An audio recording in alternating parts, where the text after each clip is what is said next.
What's up YouTube, Zombie here, doing my review for the Spyro Trilogy games. That's out on PS4. I have fully completed all the games, gotten every last skill point, which gives me every last concept art that they have.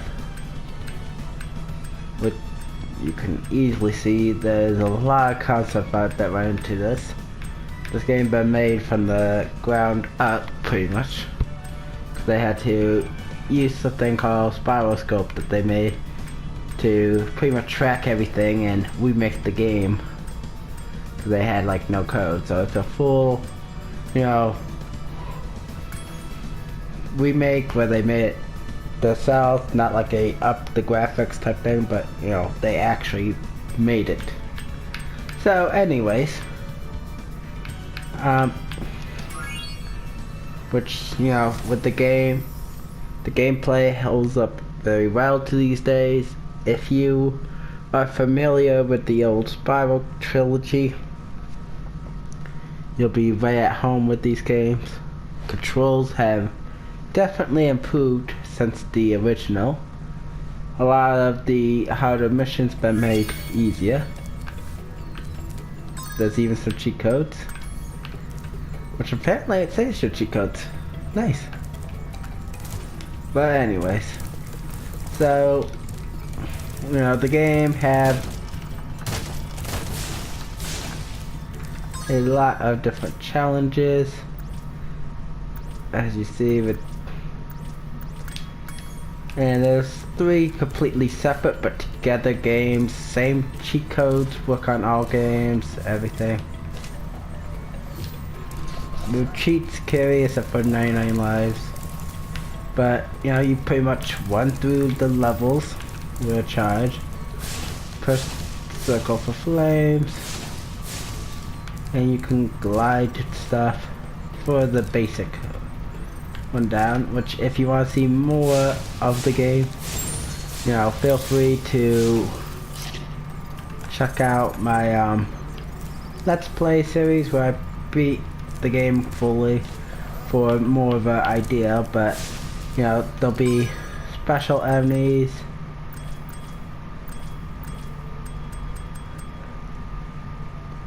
like let's travel here for example. But yeah, there'll be like some special enemies that you gotta take care of using either charge or flame for the first game. And then you gotta platform around trying to find lots of hidden stuff, 3 dragons. And as you see, this guy have armor, so flame does not work. Well, this guy's big, so charge won't work. You have to flame. See? Flame does not work. Even though I miss. I was trying not to get knocked off the edge and got knocked off the edge anyways. Graphics looks very good. But as you see, flame does not work at all on him. Because of armor. So, and there are some pretty decent, interesting bosses. And these games were made, lots of voice acting, very well done.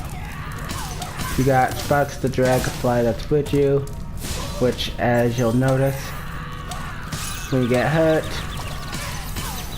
he changes colors, and if he's completely killed off, it goes yellow, blue, green, and then it will be completely gone.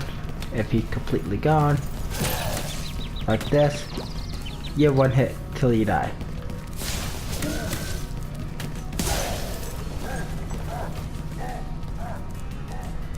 And right here is one of the bosses, which, as you can see, they all have nice interesting designs and stuff. But anyways, you'll have lots of levels where you can collect a total of 80 dragons, 12 eggs, and 14,000 gems. After you 100% the game, you unlock the bonus level, Nasty Loot, which will give you access to another 2000 gem and unlimited fly. There's power-ups like super flames that's in here, supercharge, you know, lots of different stuff to think about. And you know, you got thieves like these which will have the eggs, and for some of the levels the keys. The story's pretty well done, you know, nothing too elaborate or anything, but you know, very well done. You know, it's mostly the gameplay of why you'll be into these games. That's, you know, the game was made 20 years ago with all the limitations, and they rather focus more on a good game than a super big story type thing. And you know, as a platformer game, it works very well. Lots of stuff to collect. Definitely remains one of my favorite games because they do such a good job on it, and I'm happy to see this new update. The controls are smooth. There's lots of options. You can choose to have the map on or off. I don't really use it, but I keep it on so that way if you guys want to look at it on the stream, you can. But the map is pretty well done. And it's nice that they added the map for the original game, because originally it was never here. But anyways, the map can definitely help you guys out, especially with some secret areas that are just barely out of sight.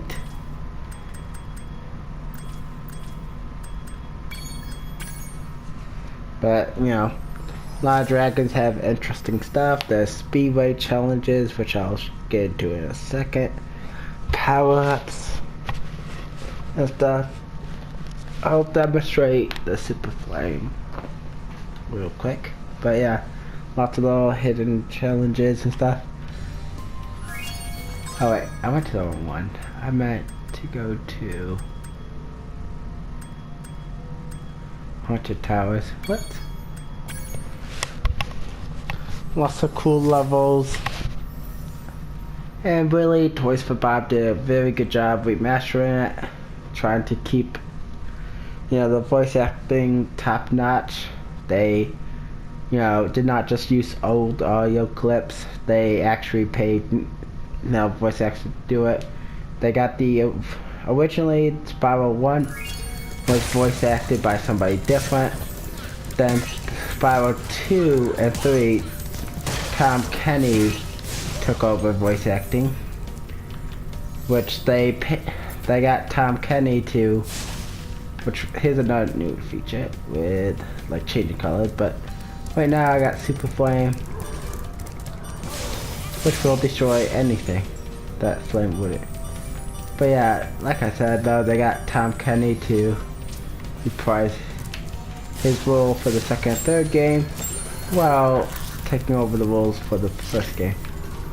And one thing that's good is they kind of make that more obvious now, because that was a difficult spot to know about, which required a very tricky jump. But yeah, so you know, all the voice acting have been redone. They did a good job with it. There's new cutscene animations that are slightly different, which add a little bit more to the game. And then, like, for the flight levels, your challenge is to collect all 8 of the 4 things, which means there'll be 8 things of 4 different things. Like 8 of these lighthouses. Whoops.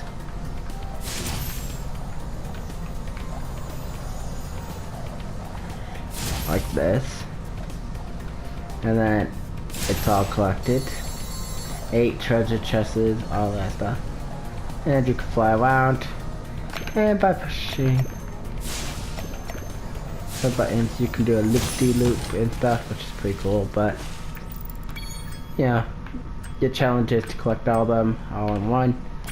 But yeah, in terms of gameplay, very simple to learn, pretty decent to master gameplay. There are lots of challenging areas, so it's not all child play, and there are some areas that physically you'll need to kind of know the secrets to really beat, or really have to look around and try to figure stuff out yourself.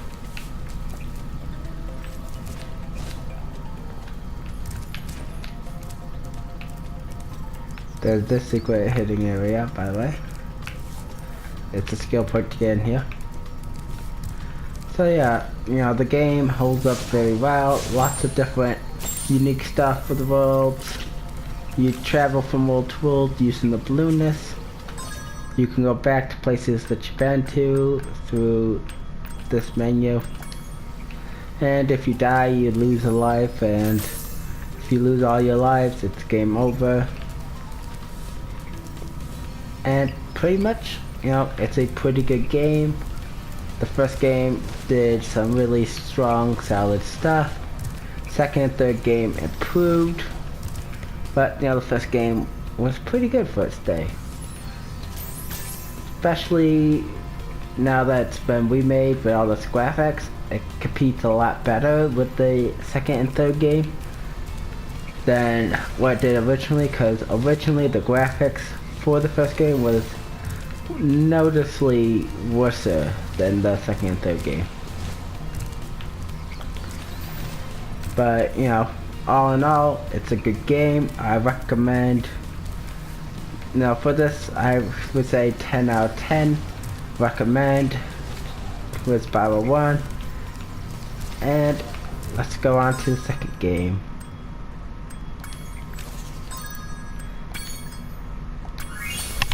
So, after you get done being the first one, you got Mr. Rage, which is personally one of my favorites.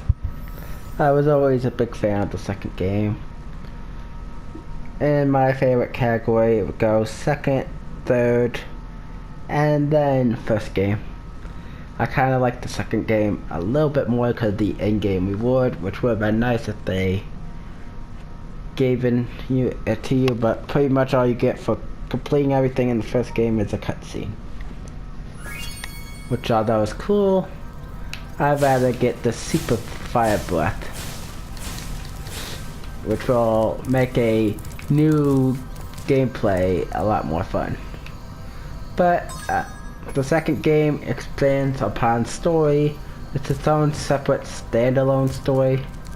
So won't the third, but you know, some characters will be making a comeback, but you know, you don't have to really play any of the games to understand any of them.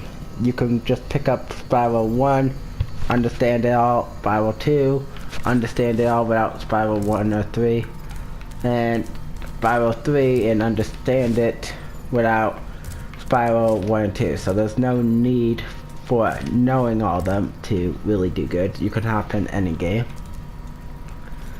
But in this game, also, I forgot to mention, all three games, you can click L3 to have Sparks locate stuff.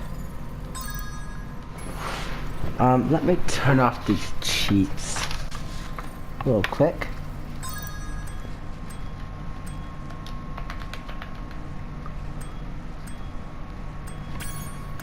There we go. This is what Spyro will normally look like. Let me turn off big head mode.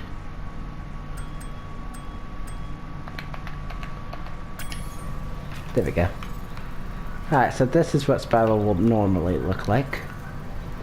There's also a cheat, if you want, that you can make him into a 2D model, which is kind of cool.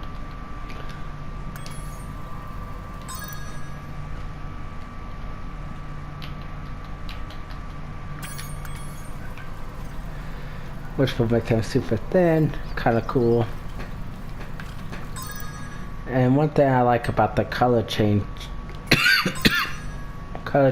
cheats is that they actually changes his colors, where in the original it was kind of like a tint. If you stay idle, this idle animation, he can burn grass, but you can't really see it with super flame. But the flight levels have made a return. There's also orbs and talismans that you collect instead of the dragon eggs and the dragons themselves, along with gems.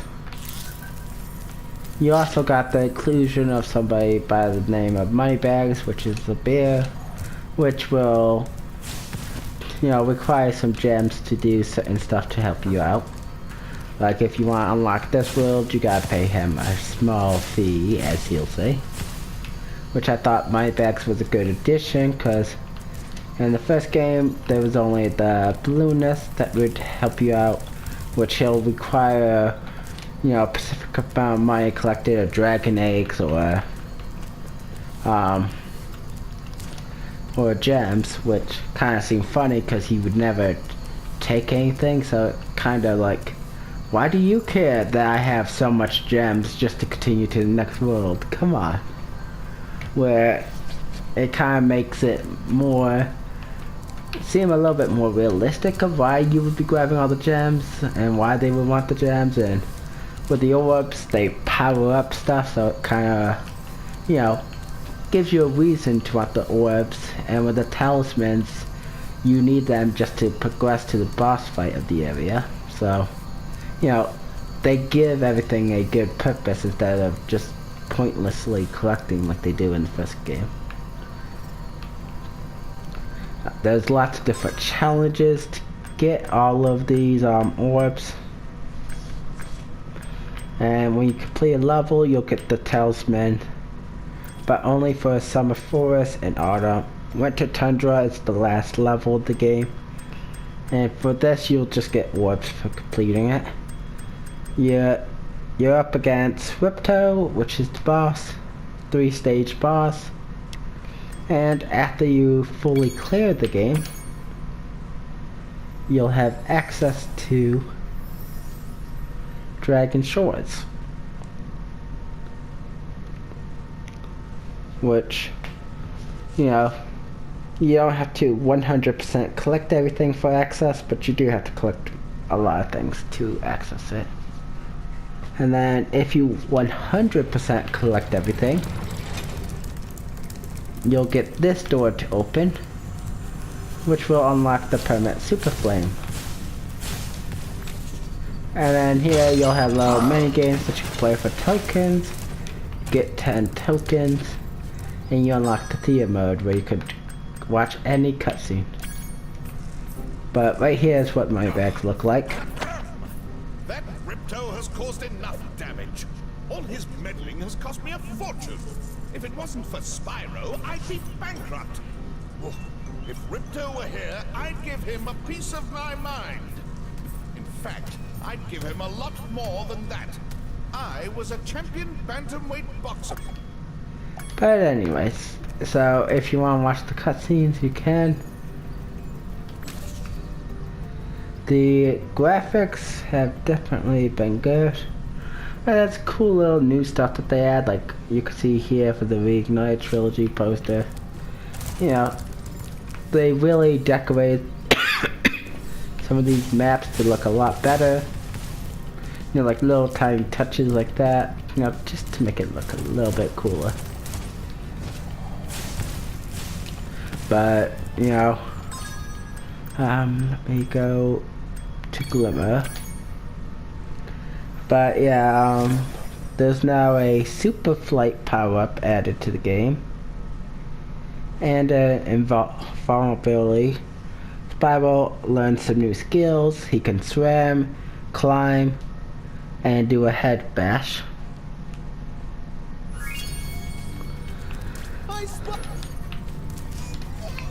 The head bash is like this. I need water to swim, but you can swim through water pretty good. You got infinite breath underwater, so there's no hurry out, otherwise you'll die.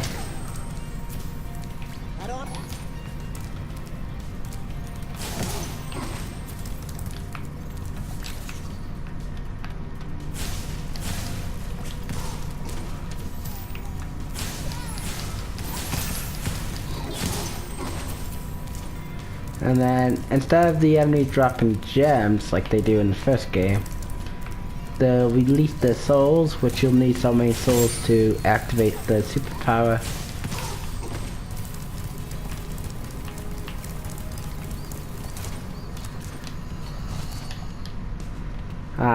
And right there's a portal that you can go through to exit.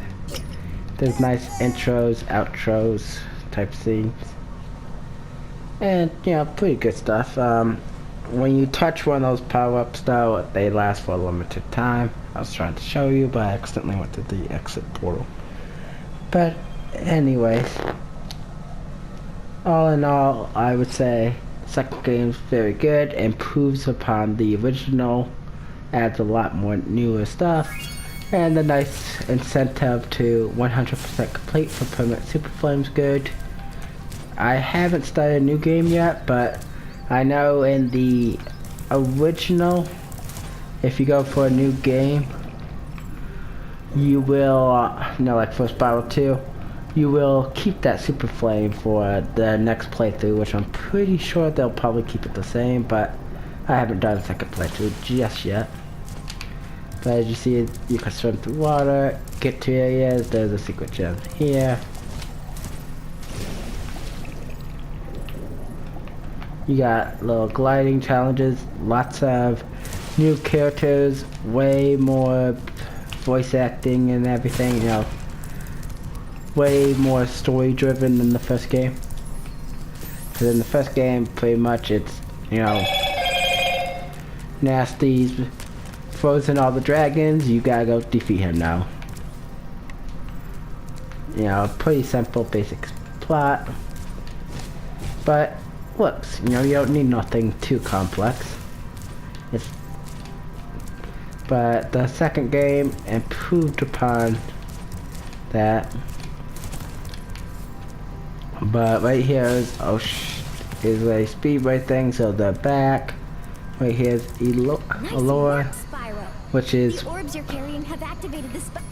of the new people, and as you see, she was saying, I have enough orbs to open that. You need to pay money bags to open up that area. And then you got boss fights, which I'll quickly fight Crush, because why not? And the boss fights can pose a pretty decent challenge. And there's skill points for beating the bosses without taking any damage. And speed rates. If you want to do the skill points, go ahead, but to be honest, unless if you care too much about the art gallery, they're kind of not worth it. But as you see, every boss has their own unique thing.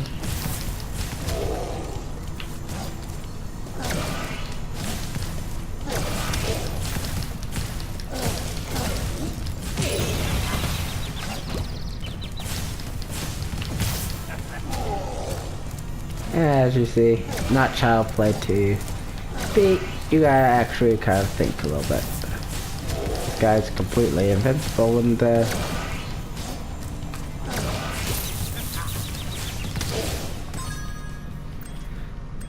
then, you know, there's lots of different worlds with different NPCs that will talk to you. Good cutscenes. Lots of different stuff. Very good. You know, you can check out more through my Let's Play, but, you know, I would definitely give it a 10 out of 10. Very solid game for the second one. That's very good. The updated graphics and controls help make a lot of the challenges so much more easier. Because you can actually fight the challenge instead of fighting the challenge and the controls at the same time. Which, even though this game was 20 years old, the original trilogy is still completely beatable, even by today's standards. I know because I've been completing all the games like crazy. At least once, I beat all 3 games at least once every year type thing. I'll go play Spyro 1, 2, 3, complete them to the maximum completion. But after you get enough orbs, you unlock the boss fight with Ripto, which will have you collect little orbs for superpowers. Normally, you're not supposed to be able to hurt him without collecting the superpowers, but after you unlock Super Flame, you can use it to help you beat the bosses without taking any damage. Fight smart and you'll be fine, but yeah. So the second game, I would give 10 out of 10. Very good. Definitely a lot of fun to play. Spyro. The soundtracks are very well done.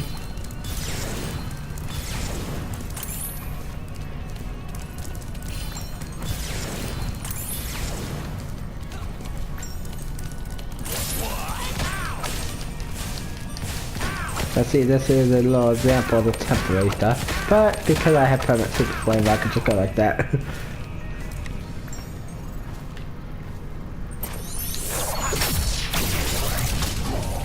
But yeah, pretty interesting game. And as you see, with the addition of super flames, it can help make these fights a lot more easier. But permanent super flame will not guarantee a victory against Ripto without getting hit, because the final one, you already have permanent super flame and permanent flight, so there's not really a guarantee. But, pretty well done game. Looks pretty well. Lots of different stuff. After you beat the game, you'll get cutscene, then you get to go to Dragon Shore. And if you clear the game with the boss, money bags will give you back all your money. Against his own will, but he'll give you back all the money. And he'll end up disappearing completely, so any levels that you would have to pay him, you won't have to. But you will still have to have all the skills purchased from him, because you can't progress through the starting levels without the skills that you learn. But as you see, you fight smart enough, you can easily beat the most hardest boss with that super flame without taking any damage. Then the world's set to peace, all that stuff. So, pretty good. Like I said, 10 out of 10 for the second game. It improves upon the first. I love the clear the game 100%, get a special power for the next playthrough one, which is nice because it kind of motivates you to do the 100% a lot more. Because, to be honest, with some of the cutscenes that you get at the end, yay, a cutscene, I've already seen it 3 times. I don't really get nothing for watching it. But anyways, so I would say Spyro 2 is pretty good. Now for Spyro 3. Spyro 3, for 100% completing, all you get is a cutscene. But the basic story of Spyro 3, which I don't remember if I said the basic story of Spyro 2. Oh, anyways, I'll quickly say basic story of Spyro 2.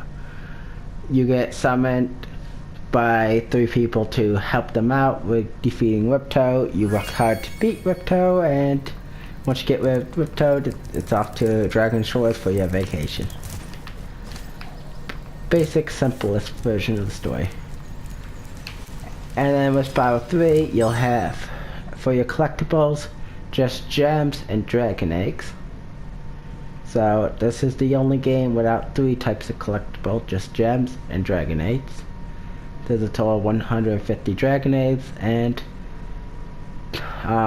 20,000 gems. But anyways, the basic story, the dragon egg's been stolen and it's off to you to go to the world and retrieve them, while evil sorceress plans on using them for her own intent. You gotta stop her and save the day.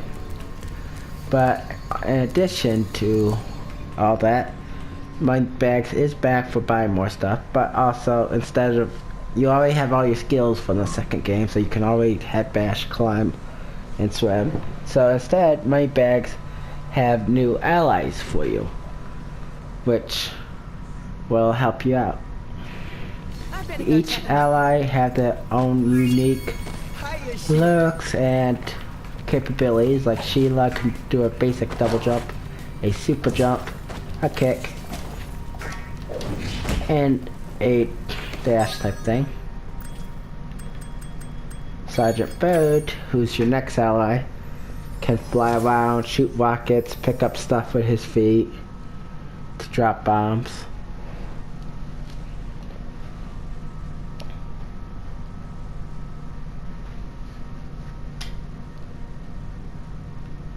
Which I'll quickly show off. I have to trade. But yeah, the unique challenges from Spyro 2 to collect the orbs have made a return in Spyro 3. But as you see, that's pretty much Sergeant Bird. So, you know, you'll have to do various stuff. Some eggs are hidden, some you know, help this person out, get an egg. You'll get an egg for clearing the world since they have like a talisman, like you did in the second game. But, you know, there'll be some challenges, some skateboarding added. Bentley can do a deflect move and a bash and a jump.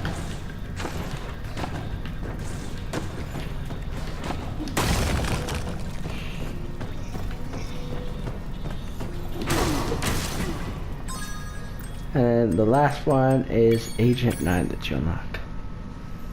Which, with the new updated controls for them, they work very well. Agent 9 have been hugely improved thanks to the control update. But, you know, the gameplay is very good, controls are smooth, you know, definitely a good upgrade. There's lots of cool little challenges. And, you know, it could be a bit tricky to fully complete all, but definitely worth the effort. And now, with the new thing, you got like a little HUD shot thing, but before you win it, so it's definitely, you know, make it easier. You got sniper mode, you can zoom in, get a nice little ear shot. Yeah.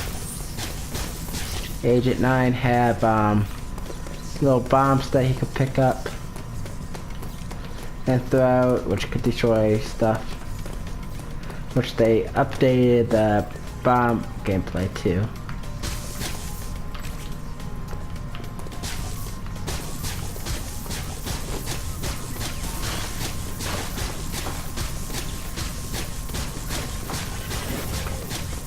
Open up the fence.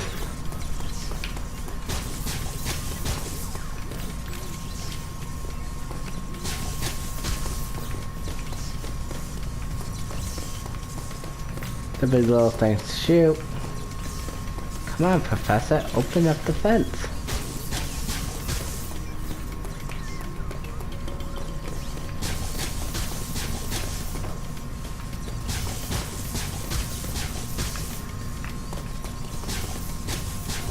I don't know why he's not opening it, but anyways.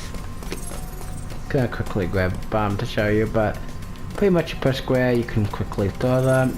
You have only so many bombs, you have to pick them up to refill. Pretty well done. You got lots of levels to fully complete, including boss fights, speedways. You also got, during the speedways, you got little missions that you play as Hunter as, which is a cheetah, which I'll show in a bit. But he'll have various different challenges for you to do. It's back slowly, you fly around, you can move, keep your position. and shoot. You got special little power-ups that you can do, a nice little charge to collect these keys. That's about the only time she'll use charge, unless if you trying to traverse the map fast, or you really want to ram yourself into the enemy. But as you see, you'll have enemies to take out. There are ways that the enemy can respawn, like through here, which you have to destroy if you want them permanently gone.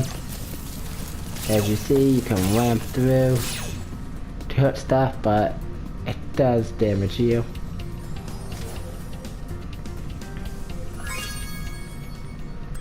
And then after you beat the whole game, you'll have access to a world which you'll find pretty easy, I think. And there you'll see some thieves. You take the treasure back from them, and then do 2 other challenges, and then go to the flying thing. Do those challenges, and then it's off to fighting the sorceress a second time for the last and final egg.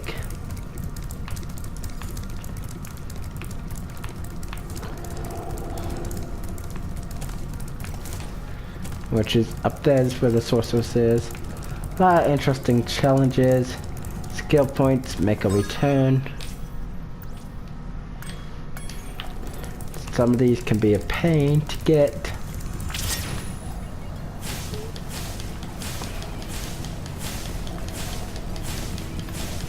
Yeah, for one of the challenges, you have to blow up all these sheeps, collect all the gems. But, you know, besides new characters, you know, it's a lot like Spyro 2, which is pretty good, you know. A whole new story, like I said, so you don't have to know the thing from Spyro 2.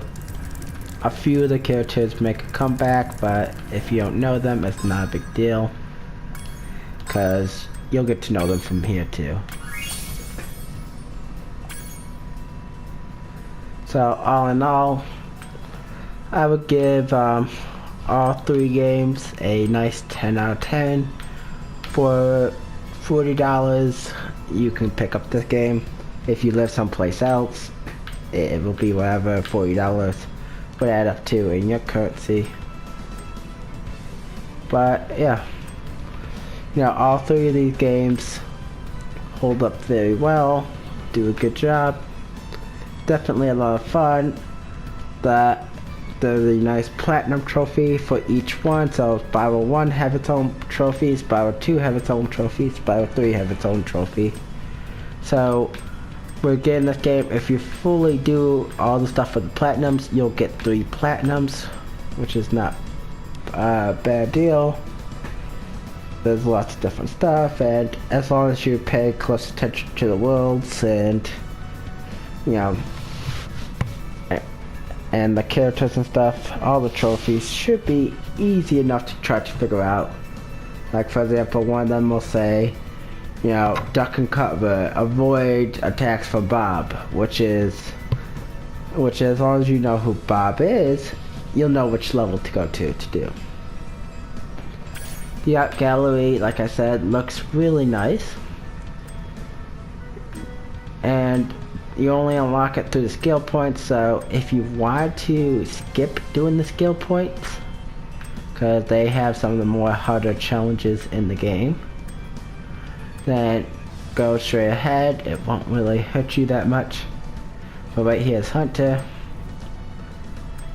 But yeah, but you know, lots of different unique enemies, characters that are on your side, all sorts of stuff. And like I said, Toys for Bob did do a very good job, you know, upgrading it, giving it better graphics and stuff, so, you know, it's definitely worthwhile to have. And really, I would just recommend this to anybody that's interested in a nice fun game. We could spend quite a few hours collecting stuff and, get to have some fun. It's a nice single player game, no co-op at all. And, it does very well. The games are so much fun completing. Like I said, Spyro had been one of my most favorite series of all time. Where physically for the last 20 years, I'll be completing every game. So,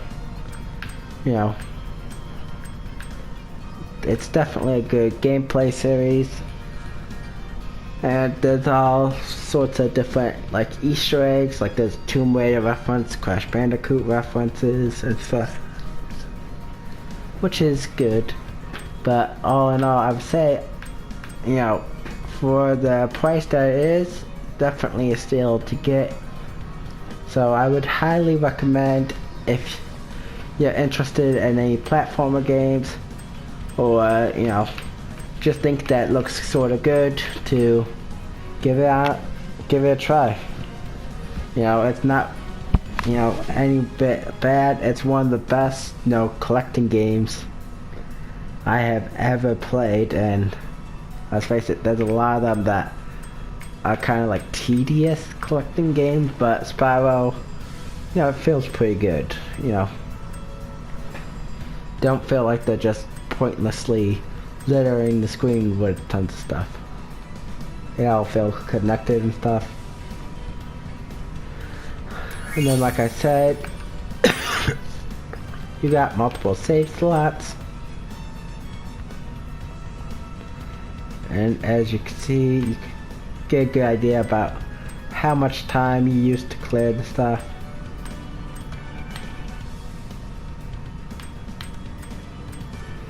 You can load and delete save data, make new saves.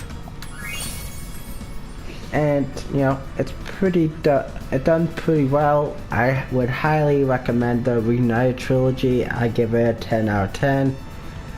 And Toys for Bob did a good job upgrading the graphics, the controls, and everything. Everything just feels so smooth and well done. And the games are perfectly easily beaten to maximum if you know what you're doing. Some challenges will be tougher than others. You might have to lose a few lives to complete a few challenges or attempt a few times, but everything's within a reasonable amount of difficulty where it's not too impossible to do stuff, but it's not going to be walk straight and you win type of difficulty either. Some stuff will be easier than others. Some challenges are very tough, and some are very easy, and some are like towards the middle. All in all, it's a decent amount of difficulty. And if you're just playing for casual beating, just for the fun of it, you can complete the bosses with relative ease. You don't have to collect every last item to beat the boss. You just need I think about 70%, give or take. So it's not too big of a deal. You can skip a few hundred gems and a few of whatever your special collectibles are, whether it's orbs, dragons, dragon eggs, or dragon eggs. Which, when I say dragon eggs twice, I do mean the dragon eggs for the first game, because you only need, I think, 8 of them out of the 12. And then dragon eggs for the third game. So, if you're just going for basic completion, not that hard. A lot of these levels will be, pretty simple, and you could kind of avoid some of the more difficult challenges, because you won't desperately need them. But if you're gonna 100% complete one of these, doing all the bonus stuff, I would definitely place it as with the Rage most rewarding, because like I said, Permanent Super Flame kind of makes it more rewarding. Although the ending cutscenes for these are good, I would say the dragon gives you the second best, collecting everything, because you get a tiny little cutscene of all the baby dragons that you rescue. which is kind of cute. And then Spyro, you know, kind of the least special for completing, because all you get is a little teaser. Here I go again, gonna be up Nork again, which, because Nasty Nork is the boss. But you know, so that's where I would place it in order of wording beat fully. But like I said, you don't have to fully complete them to, you know, have everything. So you can pretty much decide how difficult you want it. With that said though, I do think that it's reasonably difficult enough to, you know, fully complete, where I would probably recommend just collecting everything just for it, you know. Even though a few of the challenges might take you quite a few attempts and it could be annoying, some stuff might be easier for you than like your friend, you know. But, you know, I would highly just recommend beating all of them, because they all work pretty well, very easy to collect, lots of different stuff. And like I said, you want to check out more gameplay on it, I do have a 5-part Let's Play series where I recorded for 32, no wait, was it 32? Yeah, I think 32 hours and 12 minutes. So, you know, took me about that long to fully complete all of them. There's tons of cool cheats. There's a 99 lives cheat that might help. Big head mode, which in the original would increase the range of your flame to give you a little bit of advantage, which will probably be like that for here too. 2D mode, just for the looks, doesn't really have anything special to help out. And then lots of different colors that you can change to. So if you don't like the default look of Spyro, you can make him completely black, completely red, completely green, completely yellow, completely purple, completely pink, or completely blue. You can make him all the way one of those. And you know, like I said, the gameplay is very good. I cannot recommend Spyro anymore. I would definitely say this is a must-have game, especially if you got it for a discount. But even at full price, I think it's worth the full price. Like I said, it's only a $40 game and you're getting 3 games, where you'll pay like $60 just for one game and maybe $50 extra for the season pass, or $40 extra for the season pass. So, you know, for $40, it's a pretty good deal. I got this game digitally, which, you know, I would probably recommend going the digital route, but if you want a disc copy, you could get disc, but there is a little update that you gotta download for the disc. But all in all, pretty good game, highly recommend. And I'm hoping to see even more Spyro games come out now that Toys for Bob have experience making the trilogy. They can possibly make new Spyro games, which would be interesting to see. If they do, I do plan on getting it and reviewing it if it's a Spyro game. If it's Skylanders, no. I'm not going into that money sink for Skylanders. Pay $20 just for one character? Nope. But no. So anyways, that's my review of these trilogies. I think they're all great. Lots of hours of fun. You can easily do whatever you want. Take your time, look around. Lots of beautiful graphics. They really did a good job adding more to some of the worlds. Lots of personality for each and every NPC, which is good. So I would highly recommend getting the Spyro Reignited Trilogy. Even if you're not like a big fan of collectathons, I would still say this game would probably still be worth checking out for you, because it's by far the best one, and might change your mind about collectathons. But anyways, that's my review for Spyro Reignited Trilogy. I'll see you guys on the next video.